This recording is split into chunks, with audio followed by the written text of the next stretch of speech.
Our ability to imagine things that are not real, not possible or feasible, is the propelling force of mankind. Without it, there would be no Medicine, Breaking Bad, or spaghetti alla carbonara. But many organizations face an imagination crisis, where creativity is discouraged in favor of pragmatism. In this show, we talk to Gerard Puccio about nurturing creative problem solving in the workplace. Hi folks, welcome back to The Evolving Leader. I'm Scott Allender. And I'm John Gomes. How are you feeling today, Mr. Gomes? Well, I'm feeling really excited because this topic that we're talking about today is something that I've always been interested in, and it's kind of a bit of a lifeblood of me as an individual. So anybody that is an expert in this field and is researching at the edges of it has got to be up there in terms of my priorities for learning and pure enjoyment. So yeah, I'm really feeling good. And how are you feeling, Scott? Well, I'm feeling energized. I've been excited about this one for quite some time. So today we are joined by Gerard Puccio. Gerard is department chair and professor at the International Center for Studies in Creativity at Buffalo State.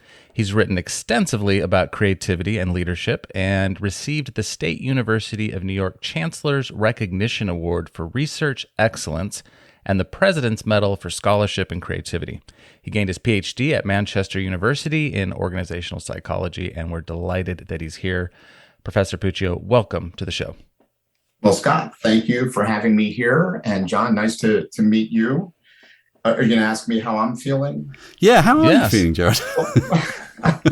Well, John, at any time the host says that creativity is their lifeblood, I feel excited. So I'm excited to be here. You couldn't be more right in terms of wanting to explore the connection between creativity and leadership and the fact that creativity is part of the human experience, really, John, which you were alluding to by saying it is part of your very lifeblood. It is the very lifeblood of the world that we've created. So I'm happy to be here and to talk about this topic that I am so mission-driven to share with the world.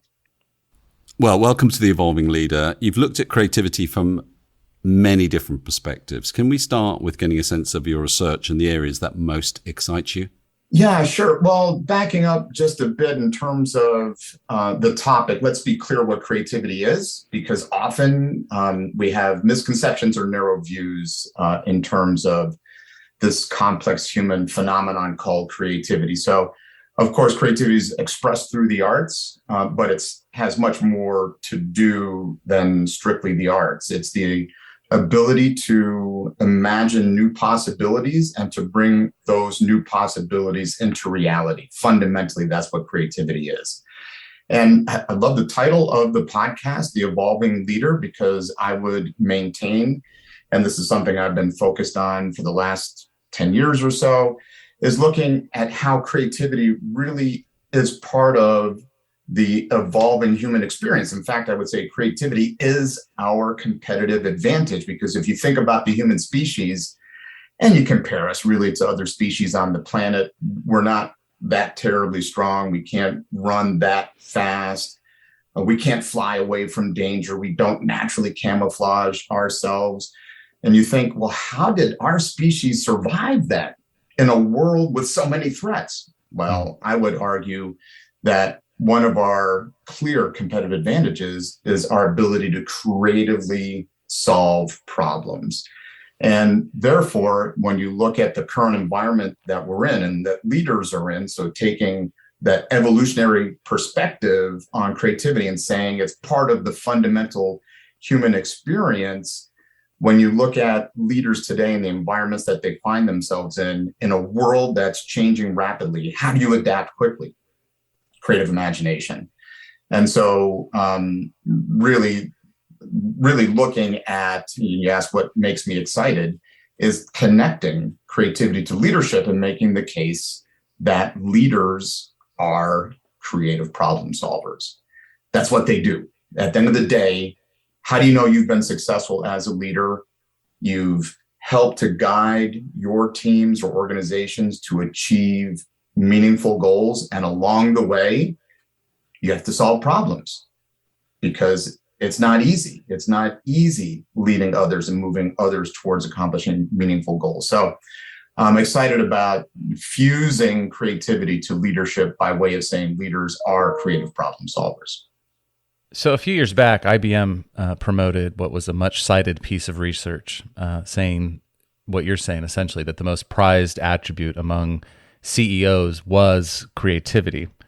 However, in spite of this, it seems that many businesses are still organized largely around preventing risk and deviations from the norm, right? They're sort of defending what they have. What's your take on this? Scott, that is a great question. And the study that you're citing is the IBM Capitalizing on Complexity paper, which came out, I think it was around 2010, 2011. Mm-hmm. Great study. Of course, anytime someone comes up with a study that validates your thinking, you think it's a great study. So I'm glad you brought that up.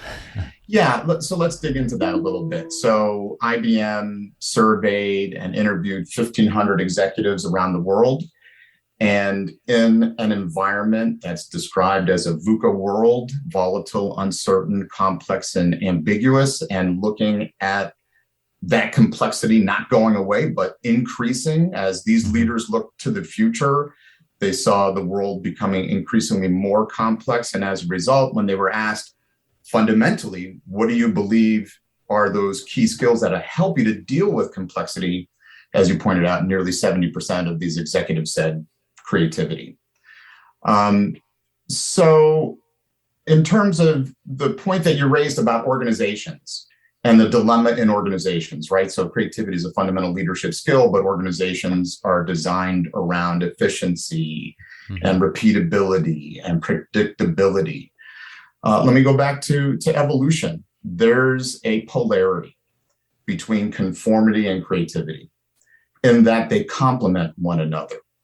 So one of the competitive advantages, I believe, to the human condition and the human experience is ability to be creative. But we also have a partner. They're often in conflict, but really they work together. It's an interdependent relationship, which is also true in organizations. So conformity promotes collaboration. It allows you to understand and quickly read a situation and fit into that situation. Conformity allows new ideas to be spread, right? So a new idea is generated. We learn by watching that new idea, and then it becomes the new norm. So there's this interdependent relationship between conformity and creativity. However, sometimes the balance between the two, which I think is the threat that you're pointing out, Scott, sometimes we lean a little too much into the status quo and conformity, relying on past success. But of course, you don't have to look very far for good examples of how becoming a bit caught up, let's say, in the conformity bias that we all have and organizations have in a world driven by innovation quickly makes you extinct or puts you in a position where you're not as competitive before. Nokia, right, of course, a pioneer in cell phone industry, didn't continue to innovate. And of course, we know that didn't go very well for Nokia. So organizations have this ongoing battle, if you will, between conformity, predictability, repeatability, which is valuable. But when that sucks all the oxygen out of the room and there's no space left for creative thinking, right? No variation is being created. There's no novelty. As the environment changes, you don't adapt. You have nothing to grow into. So organizations have to maintain that balance. And of course, leaders need to facilitate that balance. So I just want to dig into that a little bit because this idea of conformity and creativity as two poles, interdependence, great. And I think, you're talking about it at a kind of macro level. But when we come down to the kind of individual or teams, that I saw a piece of interesting research a few years ago that was done in the US and in collaboration with an Indian business school. And they asked managers to basically rate each other on the basis of, going for new jobs. And if somebody was creative, they were less, I think it was like 5-10 times less likely to be nominated by their peers. So creativity is not something that is seen as a successful strategy in many organizations. And I wonder, when you were talking about, conformity promotes collaboration, allows new ideas to spread, sounds very alluring. But there's also then that competing thing, which is it's my sense of worth and value against this new thing that's coming along. I've established this niche, this sense of value within the organization, and somebody else comes along with something else so it is kind of competitive. How do you hold that tension between people's sense of worth around creativity and the conformance thing? Because it seems like a deeply human problem rather than a kind of intellectual problem at an organizational level. No, for sure. I think you're precisely right, John, that we are all born with a conformity bias. Evolutionary psychologists have demonstrated this. And that allows us to build habit, right? We can form habits very quickly. And why is that good? It's good because it saves us energy, right? But a habit ceases to be good when the environment changes. The old habit can get you into trouble. So this tension really is an individual experience as well that gets projected then onto an organization. And the study, if I'm familiar with the study that you're citing in terms of judging leadership competence, and when someone presents a novel idea, there's a bias against that idea and that individual in terms of leadership competence. That is true unless you change how we think about leadership. So if you think about leadership in a traditional way, then new ideas are threatening. But if you think about leadership, as many contemporary leadership theorists position it, as transformational leadership, the role of leadership is to promote growth, to support innovation, and you hold that as your paradigm of leadership. Now it changes, right? Yeah. And so one of the things I can tell you from my own research, when we measure creative thinking styles, and you look at the fundamental creative thinking process, the universal creative process, 4 forms of thought have to happen. You have to understand the problem. We call that clarifying. You generate ideas. We call that ideating. You have to take those new ideas and work them into viable solutions. We call that developing. And then you have to put them into action. You have to execute them. We call that implementing. And we did a study of 7,000 individuals and organizations, and we looked at 6 levels of the organizational hierarchy. And what we found was a dramatic increase in the ideating mindset when you go to strategic level leadership. So executives, for example, or specifically, I should say, and not a small increase, but a statistically significant increase. So while I'm familiar with the study that you're talking about, which I know at least some of those studies were done with undergraduate students, when you look at people in industry, in organizations, we find comparing lower levels, non-leadership, non-supervisory, middle management positions to strategic level leadership positions, you see a dramatic increase in that ideating mindset. So thinking about new possibilities, right? So in order for an organization to evolve, in order for individuals to evolve, we need to introduce variety into our thinking, right? We need to introduce novelty into our thinking. So when we start to look at contemporary theories of leadership and we look at real people in real positions, we find a tendency towards that ideating, global thinking, out of the box, which I know is one of the reasons why you do the podcast, right? Is to challenge people to think in new ways, introducing them to topics that will give them new insight. Because, I'm reading a book right now on mind wandering. And what's really fascinating is your mind can wander and make new connections only based on material that's already in your mind. And so this is one of the reasons why, as human beings, we need to continuously, and this is the role that I think your podcast helps to fulfill, is to introduce people to new ideas, because you can't make new connections and you can't create new insights and new directions unless you have that material literally in your brain as a memory. And so I think that's a key role that your podcast plays.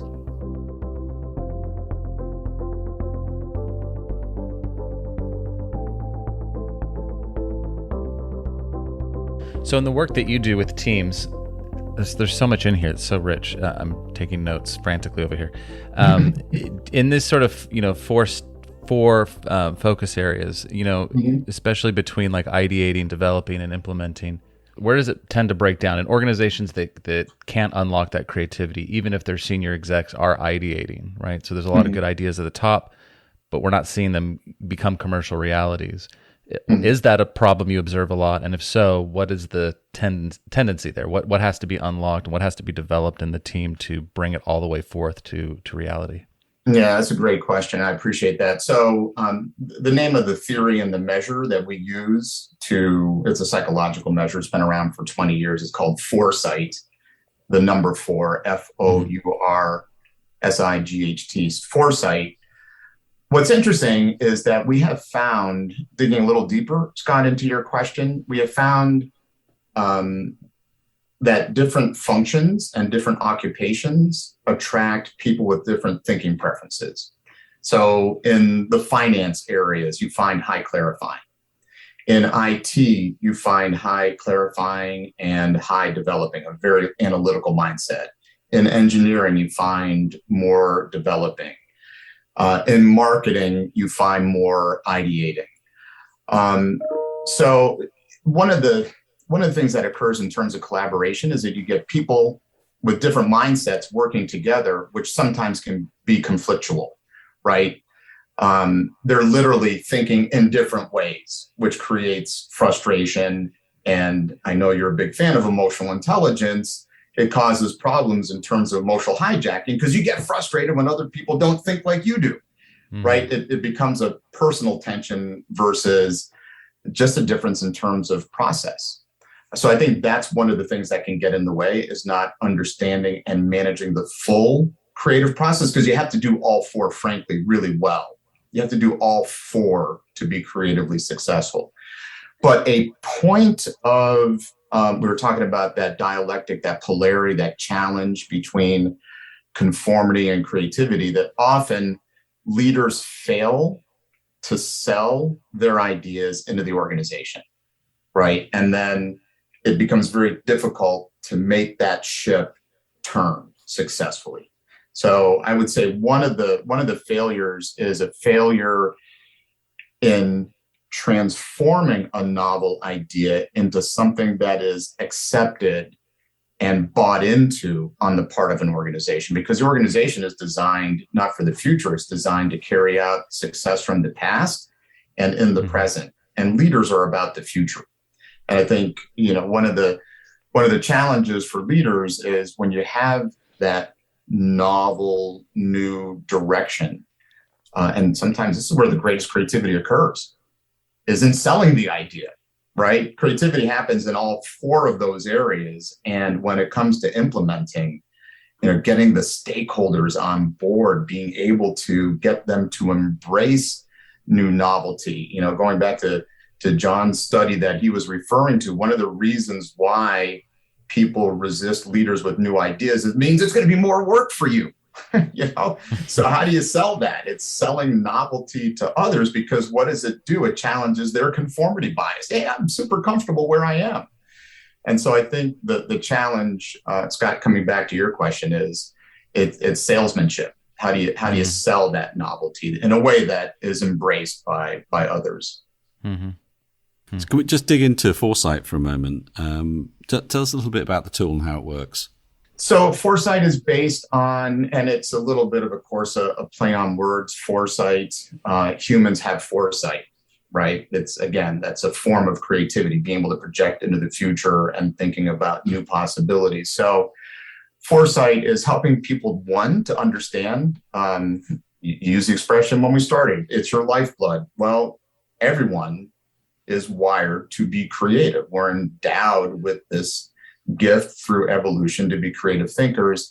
And it helps to identify fundamentally what the creative process is all about and how that's internalized inside of all of us. And it's another form of diversity. We talk about diversity is really important, and it's certainly true. And what the research shows is that diverse teams over time are going to be more innovative than homogeneous teams. We tend to think about that as, gender, age, ethnicity. But there's a form of diversity that lies below the surface, psychological diversity, and FourSight helps to uncover that we all don't think in the same way. And because when you look at teams, what do teams do? They solve problems together. They work to creatively resolve challenges, and they're led by leaders.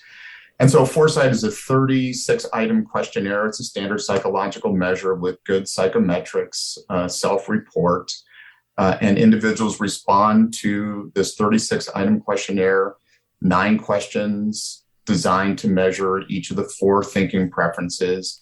And then we use it to help teams to understand, looking at the individual's self-awareness, first step in emotional intelligence, right? Understanding myself, and then being more skillful at managing myself. So I'll reveal something about myself. So on this measure, looking at clarifying, ideating, developing, and implementing, I am a high developer and high implementer. I'm the guy who bought a refrigerator because I fell in love with it, the stainless steel refrigerator. I had it delivered to my home and it didn't fit in the space. Little lack of clarifying, but I made it fit. So I cut off the bottom of the cupboard and made sure it fit in there. So understanding your own preferences helps you to better manage yourself through life, because, we have some blind spots and we have some strengths based on our preferences. Then when you map that onto a team, you suddenly see, oh, no wonder why you frustrate me. While I'm still asking questions and clarifying, you're running around ideating, and you realize the other person's not trying to intentionally irritate you, but their head is literally in a different part of the process. Mm-hmm. And so it helps teams to recognize their own composition, and it helps them to manage that process by calling it out and being more clear and saying, hey, gang, no matter what our preferences are, where we really need to be right now in the process is clarifying, because we have a lack of understanding, or we have a lack of ideas and we need to be ideating, or we've got a brilliant idea and we all think it looks lovely, but we have to refine it, develop it into something that's workable, or we need to be thinking about implementing. So it's a way of getting everybody onto the same page in the process, which makes the process much more efficient. And we don't need to cover your answer to this if it's no or it's not significant. But in all the tests that you've run of this diagnostic, are you seeing any kind of global patterns emerge that are useful for leaders to think about? Global patterns. Well, we've had about 150,000 people complete FourSight. It's available, and I think now it's 7 different languages. The one pattern that I would say is popping up is, of the 4 preferences, clarifying, ideating, developing, and implementing, the one that's least represented is developing, which is kind of interesting. That's the hard work of creativity. It's one thing to have an idea, but an initial idea or concept seems brilliant on paper, but it has to be refined to be accepted in the world. And we're finding a lot of people skip that step, and the risk in skipping that step of developing is you launch prematurely and you go, oh, shoot, missed that. Should have thought about that before I ran to implement. So that's the one sort of insight in terms of global patterns, and that seems to be consistent across different cultures. It's interesting. That seems to be consistent. I've not worked with FourSight, obviously, but we've done some Myers-Briggs work with various teams, and certain combination of cognitive preferences that lend themselves towards the ideation stage or the refining stage. And in my experience, and it's a pretty small sample size, so it's not reliable, but the refining stage the refinement was absent or lowest on most of the teams when you looked at how they stacked up. So that's exactly, Scott, and you're reminding me too. I'm certified to use the Myers-Briggs type indicator and a number of other measures. I have to admit, of course, this is my baby, so I have a bias. But one of the things that makes FourSight different from other measures is that it comes out of the deliberate creativity applied world. So the now what can I do with this information? Well, there are all these tools that one can use. So if you have a low preference for clarifying or ideating or developing or implementing, use a tool. Don't just approach it haphazardly or try to force yourself to think like that. Lean on a tool. So, Alex Osborne, the founder of our department at Buffalo State, created brainstorming because he observed people really struggled with ideating. So he developed a cognitive strategy to make that thinking easier. So once you understand your preferences, and we've done some research on this, what people find most valuable then from creativity training are learning those tools that don't fit with the way that they naturally fit. But what they find most valuable are those tools that fit into areas that are not naturally part of their cognitive preferences. So there's a whole learning and development component that can follow up once you understand your creative thinking profile. You can then think about your own development, as an individual, but then also as a team. Hey, we have a gap around refinement. Cool. Let's make sure, one, we stop and pause before we go to implement. First step, self-awareness. Second step then is self-management. Let's use a tool. Let's force ourselves to go through a pro-con analysis. Let's force ourselves to prototype and test and think in terms of iteration. Let's force ourselves to do a pluses, minuses, interesting assessment, right? So if there's a gap there, use a tool. Humans are tool makers. Thinking about the ideation phase, this may be a tangent, I don't know, but thinking about the ideation phase, there's so many different sort of techniques that teams seem to employ to try to brainstorm well. Is there do you have a particular view on the best ideation techniques, the best tools for the job? Oh, that's the area of the process where I think we have the greatest abundance of tools. So there are a lot of, I would say, effective cognitive strategies that are out there. Brainstorming is one. There's some debate. Does brainstorming work? Does it not work? Well, it works when you follow good practices, right? So when you have a facilitator, too often leaders make the mistake of facilitating their own ideation sessions. And that's intimidating for people because, you're the boss, you're the leader. You're saying, give me some ideas. What people are thinking about is, what does she want? What does he want? What does he want me to say? What does she want? What is she thinking? So that's risky. So best practices in terms of whether it's brainstorming or any ideational meeting is, if you're serious about it, bring in a third-party facilitator, someone who's substantively neutral, who's managing the process, and then follow some well-established principles, create an air of safety, right? So defer judgment, suspend, hey, this is a judgment-free zone for the next period of time. Because, of course, what often happens in our thinking, when we share an idea, we either judge it ourselves or other people judge it, respond to it, quickly, because we're all trained to be critical thinkers. That creates fear, emotional intelligence. What does fear do? It shuts down thinking. It creates tunnel vision. So you want to have a facilitator. You want to create a safe space where you're suspending evaluation, where you're striving for quantity. The old rules of probability. Best way, great creators, they don't have one idea, they have lots of ideas. You want to be an idea-rich environment. You want to create a space where you're building on one another and you're respecting both extroverted ways of thinking as well as introverted ways of thinking. You don't just make it all oral. You do some things leveraging technology, or you allow for quiet reflection. So these are the kinds of things, whether it's brainstorming or another ideation technique, make sure you're following best practices. And I've cited a few. What have you learned about yourself in terms of the process of being in a social environment and generating ideas? Because, as you said, you've described a couple of the kind of experiences that people have. What helps you personally to perform well in that kind of environment? Training. I'm a graduate of our master's degree program at Buffalo State in creativity and change leadership. There are 70 some research studies out there that show that creativity is a trainable skill. We've done research looking at the value of our training. And if you stick with it long enough, it becomes so internalized. It's just part of who you are. I'm not naturally an ideator. In fact, that's what drew me to the field of creativity.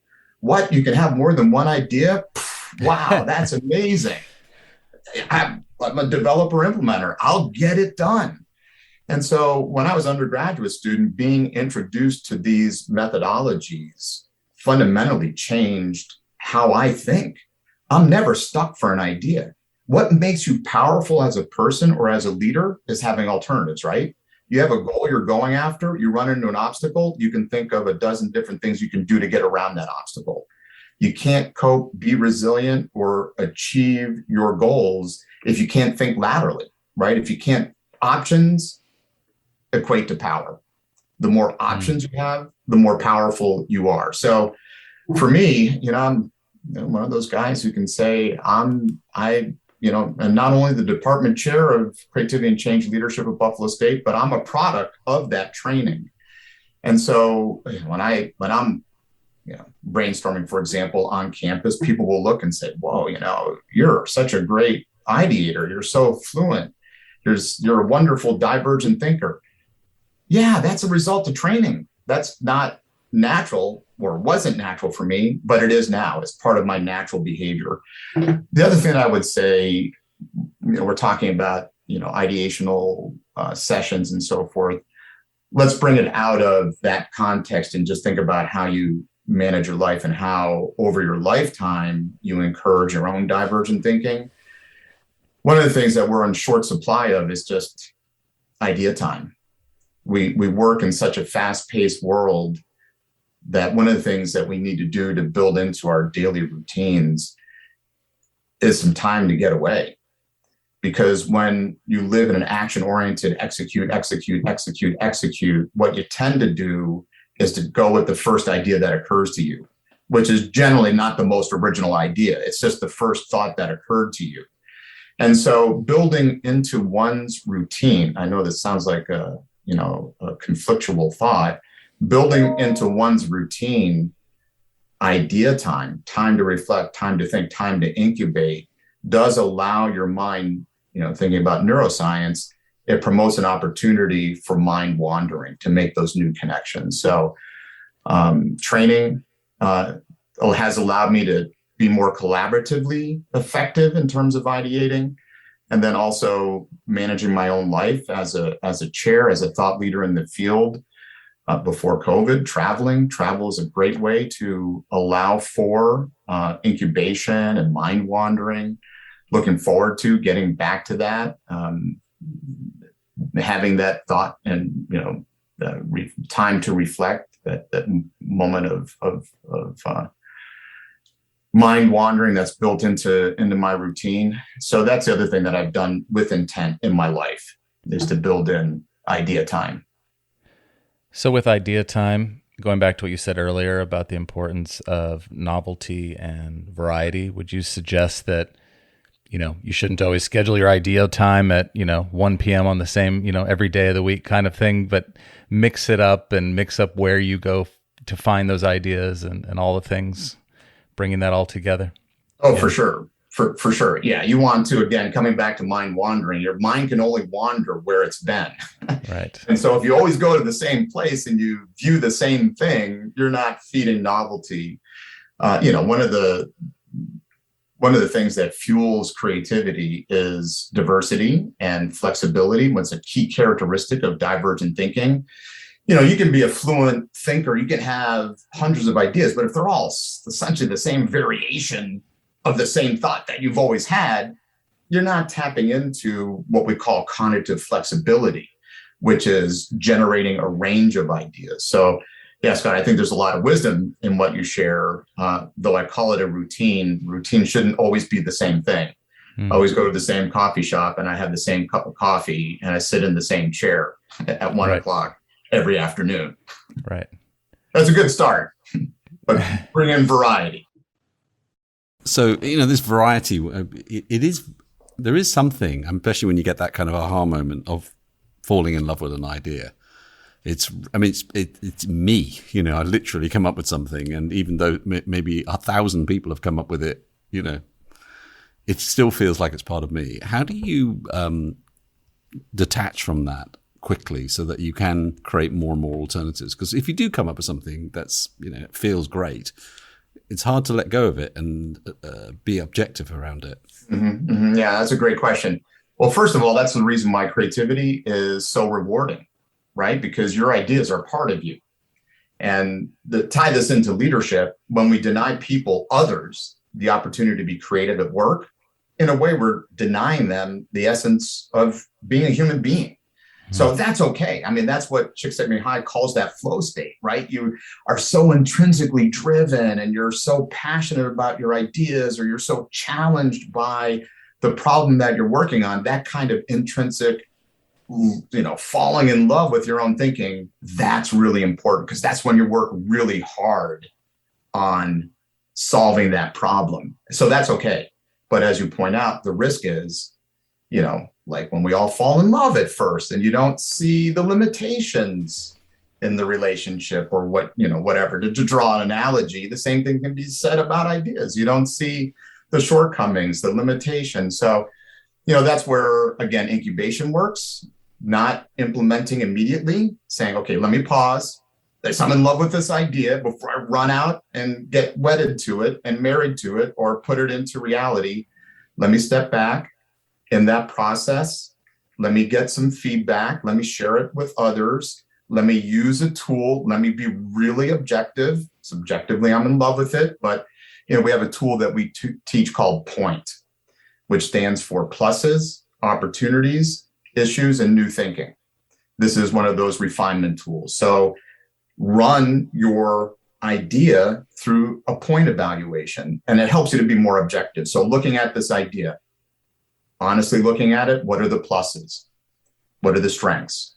What are the opportunities? That's the O. So if I pursue this, what downstream potentials might flow from this, right? So how might it, exponentially enhance a situation? Then in the cold, hard light of reality, what are the issues? What can I anticipate being the issues? And how do I then overcome those issues? And language is really important in creative problem solving. So rather than saying, we don't have the budget for it, we have budget constraints now because of the downturn in the economy, that's a declarative statement like that stops thinking. But by asking questions, how might I find sources of funding for this? How might I convince, those who manage the budget to invest in this idea? As soon as you turn an issue into a question, how might or how to, you start to then your mind, when it's posed a question, starts to naturally think of responses to that question. So in POINT, we look at the pluses, we look at the opportunities, we are real about the issues. We frame those issues in a form of a question, how to or how might, and then we search for new thoughts, new thinking. That's the end of POINT, the new thinking that can help to overcome those issues. The worst thing to do is to just fall in love and run off with it, elope with the idea. That can lead to detrimental outcomes. So using a tool like POINT or other tools to intentionally engage in refinement can help with that. Who's getting this right in the organizations that you see and work with? Who's doing all this well? I was once interviewing Tudor Rickards, who was retired from University of Manchester Business School, and he's been a long time proponent of organizational creativity. And I asked him what drew him to creativity, and especially in organizational context. And he said, because most organizations don't do it right. Mm-hmm. Most don't do it well. So, looking at organizations that are doing it well, of course, you have the poster child, Google, right? You have 3M, especially organizations that, and again, it's going to sound oxymoronic, but organizations that make innovation routine. They build it in. They build it into the expectations. They build it into management systems. They build it into a physical space and place. It's just, frankly, I don't know. I think I read some time ago, 80% of corporations in the US, I suspect it's probably true around the world, have innovation in their mission, vision, or values. Are they all innovative? No. And it's a buzzword. So those that get it right really are making it part of the operation. They're making it part of the system. They're planning for it. And it becomes an organizational expectation. So, it's one thing to have it in your homepage or on posters on the wall, but it's another to authentically pursue this. And here's where leadership comes in, right? The biggest contributing factor to an organizational culture or climate for creativity is leadership behavior. It's leadership behavior because people look and they say, oh, well, you say you want this, but you don't behave like it. You say you want innovation. You say you want creative thinking, but where's the authentic leadership that's modeling the way? So, when organizations ask me, what can we do to be more innovative? What can we do to be more creative? My response is, number one, leadership development. Leaders have to internalize it and they have to model the way. Otherwise, you're not going to build that climate or that culture that, builds it into the very nutrients of the organization. So sadly, I'd say most aren't very successful. Many talk about it. But the good examples, I think, are few and far between. Here on The Evolving Leader, we are committed to stretching the leadership conversation in every episode, and we invite you to help spread the word. If you have learned or been inspired by something you heard on this podcast, chances are others would too. Please consider sharing your favorite episode with your network on LinkedIn, Twitter, or Instagram. Thanks for listening. We're glad you're here. We had Dr. Kay Kim, author of The Creativity Crisis, on our first season, talking about the difficulties of nurturing creativity in education. Yeah. Be interested to get your thoughts about this, seeing as you're in a similar kind of position. What are you seeing? No, I'm a big fan of Dr. Kim's work, and especially when we look at how education undermines divergent thinking. And divergent thinking, this comes back to ideation. Divergent thinking is the ability to think of novel ideas, the ability to think of original ideas, that ability to be a fluent thinker. And what's really tragic that Dr. Kim's work underscores is that education and societal pressures, I'll say as well, seems to undermine divergent thinking. We're looking for the right answer. There's pressure to get good grades, which means generating the right answer. And that undermines creative thinking, that undermines specifically divergent thinking. And the reason why that is such a pity, such a crying shame, is that when you look at divergent thinking, it is a major predictor. In fact, it's 3 times stronger predictor of adult creative achievement than IQ. 3 times stronger. It's also, when you look at Michael Mumford's research and you tie it into leadership, and you look at comparing the ability to think divergently as a thinking skill compared to personality, divergent thinking is a much stronger predictor of leadership success than personality traits. Again, coming back to options equate to power. And if you can generate options, you're never stuck. And so, what Dr. Kim's research really, this creative crisis, this challenge of creativity that she refers to, this is what I call the perfect storm. In a world where you have, like, the World Economic Forum, McKinsey, Scott referred to the Capitalizing on Complexity report earlier, in a world that demands creativity, World Economic Forum says creativity, cognitive flexibility are among the top 10 most important skills for workplace success in 2022 going forward. Yet educational practices seem to be undermining that skill. The kid who's a divergent thinking, who's good at divergent thinking, is a disruption to the classroom, right? It's the the kid who gets punished for, challenging the teacher, the kid who doesn't want to produce, doesn't want to, or thinks an alternative of how to approach an assignment. And the teacher says, no, that's not what the assignment was. We unfortunately, we tamp down that natural ability. And as a result, it never recovers. Dr. Kim's research shows longitudinally at about age 11 or 12, divergent thinking, that ability to think divergently drops precipitously. And then when you look at it over a lifetime, it rarely comes back to that level that we once had as a child. And what we know from the research on training, this is one of the areas that creativity training, I was referring to myself earlier, can impact. We can turn that around. It is clear that through good educational practices, we can turn that around.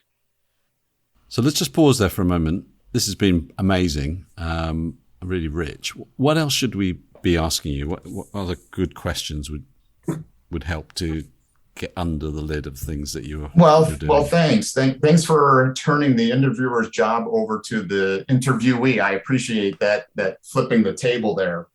One of the things that I haven't touched on is the role. So leaders need to be creative problem solvers. Michael Mumford and others argue, what leaders do is they solve complex problems. At the end of the day, if you've been effective, you've been good at solving complex problems in creative ways. Leaders also need to facilitate others' thinking. When you think of the role of the leader, part of your job, and this is what transformational leadership talks about, is that you can't, check your ego at the door. You can't have all the answers, especially when you're working on really complex problems. You need to be effective at being a facilitator, facilitating others' thinking.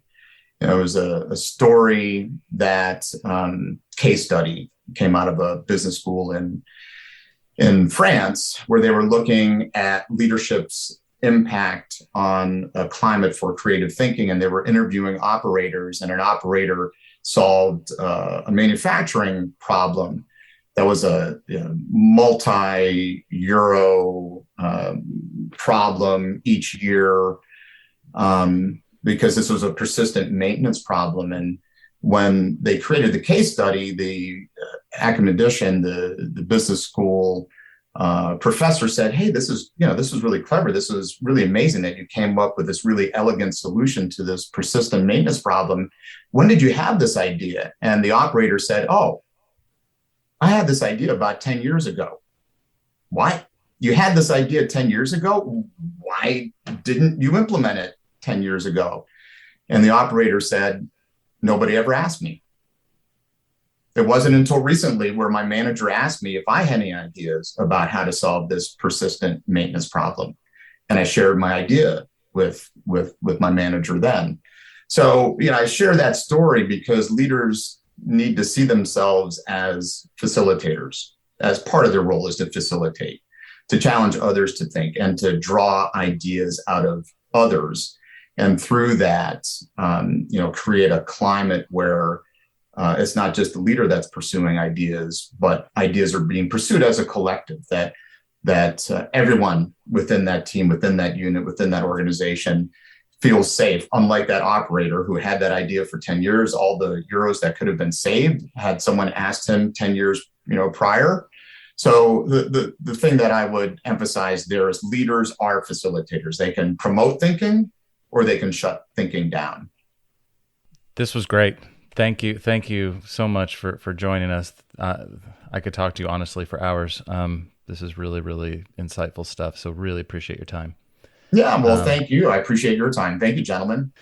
I really enjoyed it, and there were just some great things there. Sure, you guys are doing great work. I mean, you're helping to stimulate variety and out-of-the-box thinking for leaders, so I appreciate what you do. Oh, thank you. And until next time, the world is evolving. Are you?